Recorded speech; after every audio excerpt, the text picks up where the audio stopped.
Bonjour à tous, mon nom est Daniel Schirer. Je vous propose un tuto Excel qui va faire intervenir un petit peu de VBA, mais sans grande complexité. Bien entendu, le code VBA vous est offert, vous le trouverez sous la vidéo, en tout cas vous trouverez son lien. L'idée c'est de créer des menus graphiques qui permettent une certaine créativité dans une application où l'exécution de la macro, donc du code VBA, n'est pas interrompue, donc où on ne rend pas la main à l'utilisateur. Au départ, dans Excel, il y a deux moyens principaux de faire ça. Vous avez les boîtes de dialogue du type Message Box ou Input Box, avec toutes leurs variantes. Et puis, vous avez les User Forms, c'est-à-dire les formulaires, assez proches de ceux d'Access, mais avec moins de sophistication tout de même. Ce sont des outils excellents, mais où certains trouveront des limites. Les Message Box et Input Box ne permettent pas beaucoup de liberté, et conservant toujours une interface similaire, puisée dans les librairies de Windows. Les user forms peuvent être plus complexes et conviennent bien pour beaucoup de choses, mais les graphismes ils sont assez lourds à paramétrer et il y a des limites de diverses natures. Donc en effet, sur la sphère YouTube, vous trouverez un certain nombre de tutos qui vous permettent de contourner ces outils. Je vous en donne ma version, qui présente, je trouve, une grande souplesse. Chacun ses goûts, et puis chacun ses nécessités aussi. Alors, allons-y. Comment doit fonctionner le processus ? Bon, le principe, c'est donc de faire en sorte que la procédure ne rende pas la main complètement. C'est une nécessité que vous pouvez rencontrer par opposition à la situation où vous allez par exemple lancer une macro qui va se terminer, afin que l'utilisateur opère des changements dans une feuille de calcul, et dans ce cas, la feuille peut bien entendu être organisée par exemple comme un formulaire, avec des contrôles, mais ça peut être simplement un ensemble de cellules à remplir. Bien entendu, sans y ajouter des validations de données ou des contrôles quelconques, il y a très peu de sécurité de saisie. Après quoi, si quelque chose doit se passer, il faudra d'une manière ou d'une autre qu'il lance une autre macro, qui peut par exemple lancer des actions sur base des saisies ou des modifications qui viennent d'être faites. Dans notre cas donc, ce que je souhaitais, c'était que la procédure initiale ne s'interrompe pas et attende une saisie ou une modification, éventuellement contrôlée, et que dès que cette saisie est réalisée, la procédure poursuive son fonctionnement. Bon, je vous fais grâce de l'explication des Message Box et Input Box, vous en trouverez une foule de tutos sur le web, et même chose pour les User Forms. Voyons un peu comment fonctionne mon exemple d'application une fois terminé. Alors, j'ai ici quelques images. Une image de fond, la seule limite ici c'est l'imagination, on peut mettre un peu ce qu'on veut, et puis quelques images qui serviront d'options de menu. Pour démontrer mon fameux principe d'attente de choix, j'ai un bouton, c'est la flèche verte là, donc quand on clique dessus, il lance la macro. C'est donc à l'intérieur du programme que l'attente de choix va se faire. J'ai inséré une message box en guise d'explication.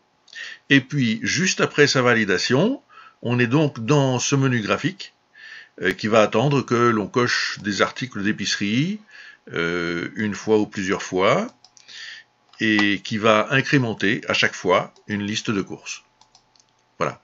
Et puis, une fois que le bouton Achat terminé est cliqué, un texte résultat s'affiche dans une cellule en dessous de la liste. Le voilà. J'ai utilisé d'ailleurs cette cellule comme critère de fin de saisie. C'est l'existence d'un texte dans cette cellule qui nous sortira de l'attente de saisie et qui donc nous permettra de poursuivre la procédure. Voilà, tout le fonctionnement est là. Vous allez voir, le code pour gérer tout ça est très léger, on aurait tort de s'en priver. Ceci dit, encore une fois, c'est perfectible. C'est d'ailleurs pour ça que c'est très agréable avec Excel et VBA. Il y a une place énorme pour la créativité. Et vous êtes bien sûr les bienvenus pour toute idée d'extension ou d'amélioration. La réalisation de tout ça, assez rapidement, hein, pour ceux qui ont besoin d'une analyse plus détaillée, j'ai une vidéo complémentaire que vous pouvez visionner après celle-ci. Pour les images, il n'y a pas grand-chose à dire. Hein, l'image de fond, il y a juste que dans le cas présent, j'ai fait en sorte de ne pas avoir trop de contraste pour bien faire ressortir les autres images. Justement, les images d'articles, même chose, ce sont des clip art.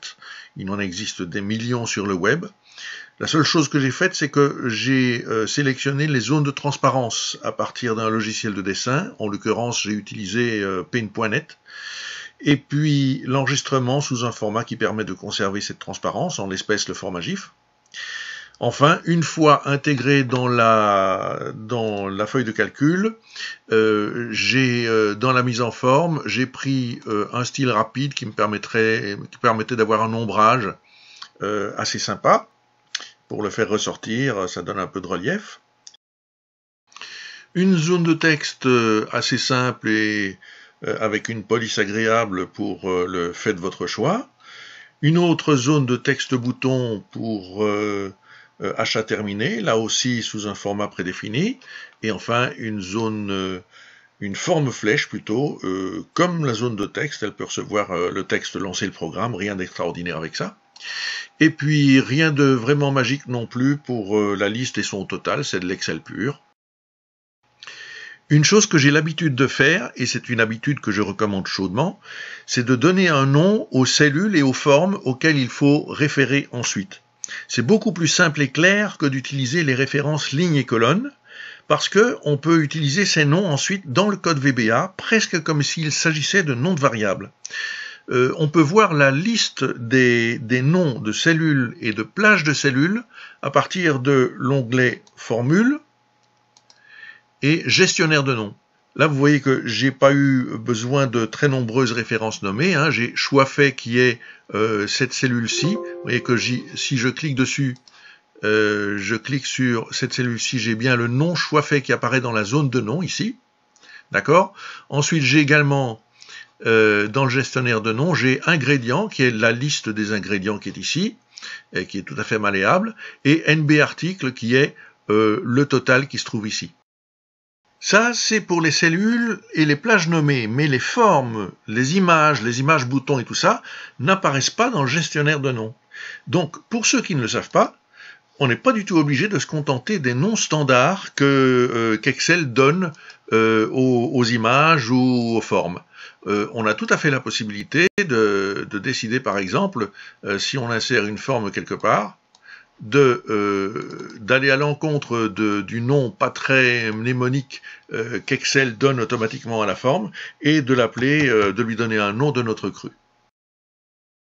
Jetons un petit coup d'œil sur le code. Le bouton lancement du programme nous envoie sur la procédure qui est ici. La partie vraiment active du code est très très réduite, encore une fois. Il y a le principe de non-interruption de l'application qui est à démontrer. Ici, c'est juste concrétisé par le message explicatif qu'on envoie dans une message box ici. Lorsqu'on arrive au moment où il faut faire intervenir l'attente de choix, cela s'imite à une boucle do loop extrêmement simple, dans laquelle on a le test qui nous permet d'en sortir. Alors, ce test, j'aurais pu évidemment le placer avec un while ou un until en tête, ou d'ailleurs plutôt en fin de boucle, le résultat sera à peu près le même. Il se contente de vérifier si la cellule nommée choix fait, donc celle-ci contient quelque chose ou pas. Enfin, on a un nouveau message box que l'on va remplacer lui aussi par le reste de la procédure. Et puis, l'élément qui fait en sorte en fait que le test se fasse réellement, c'est la fameuse instruction doEvents. Grâce à elle, les interruptions de l'application, comme par exemple le recalcul de la feuille, sont exécutées et la valeur existant en cellule choix fait arrive bien en mémoire pour pouvoir être testée. Le sub achat terminé, c'est vraiment très très simple. C'est lui qui décide que la cellule choix fait contienne quelque chose et qui donc va permettre de sortir de la boucle. Ensuite, on a les images boutons qui correspondent à chaque article. J'ai utilisé une astuce toute simple qui tire bénéfice du nom que j'ai donné à chacune des images. Je vous en parle dans un instant dans l'analyse du sub marque choix, mais vous pouvez noter que le nom choisi pour les images est très très précisément le texte qui fait partie du référentiel des articles. Beurre, chocolat, confiture, etc. Et donc finalement, ce sub marque choix, qui est indépendant de tout bouton, appelé simplement par chacune des images boutons, et qui permet d'optimiser le code en évitant de le répéter sous chacun des boutons. La fonction ApplicationCaller permet simplement d'identifier le nom de l'objet qui appelle marque choix. Ce qu'elle retourne, c'est bien le nom de l'objet qui appelait la macro, donc le nom de l'image bouton. Donc, contenant le nom de l'article figurant dans le référentiel. Il n'y a plus qu'à l'extraire, ce nom, ici, dans la variable article. On utilise alors la fonction VLOOKUP, donc le recherche V, non pas pour extraire une valeur d'une autre colonne, mais pour vérifier simplement son existence dans la liste. Si elle existe bien, alors on récupère la ligne dans la feuille en utilisant sa propriété row. Et pardon pour les puristes qui préfèrent l'utilisation de l'objet range plutôt que celle de la propriété cells, mais mon option rend le code un tout petit peu plus léger. Et on incrémente donc le chiffre que l'on trouve dans la cellule correspondant à l'article en regard dans la liste. Voilà, tout le code est là. Il n'est vraiment pas très lourd. Je ne dis pas qu'une user form serait beaucoup plus volumineuse à programmer, mais même s'il n'y aurait pas moyen éventuellement, encore une fois, d'améliorer encore la convivialité ou d'autres aspects de l'appli, mais on voit que sans beaucoup de travail de paramétrage, il y a moyen de faire d'assez jolies choses et que l'imagination et la créativité ont toute leur place.